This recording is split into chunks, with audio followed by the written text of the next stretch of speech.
साम्राज्य सामान्यांचा असामान्य आवाज।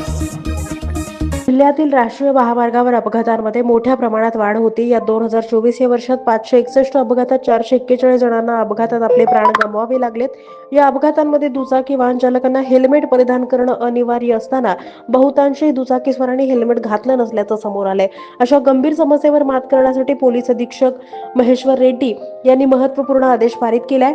1 जानेवारी 2025 पासून राष्ट्रीय महामार्गावर मोटारसायकल धारकांना हेल्मेट वापरणं सक्तीचं करण्यात येते। नेमका कायदा काय सांगतो पाहूयात। दुचाकीस्वार आणि मागे बसणाऱ्यांसाठी मोटार वाहन कायद्यानुसार 1988 च्या कलम 129 नुसार हेल्मेट घालणं सक्तीचं आहे। हेल्मेट परिधान केल्यास अपघात झाल्यास जीव वाचण्याची शक्यता 80% वाढते। त्यामुळे सर्व नागरिकांनी हेल्मेट घालणं आवश्यक आहे आणि याचं उल्लंघन केल्यास तर दंडास त्यांना पात्र ठरवलं जाणार आहे। जिल्हा पोलीस अधीक्षकांनी स्पष्ट केले की हेल्मेट घालण्याचा आदेश फक्त राष्ट्रीय महामार्गावर लागू असेल। 1 जानेवारी 2025 पासून हे नियम कडक लागू करण्यात येणार आहेत।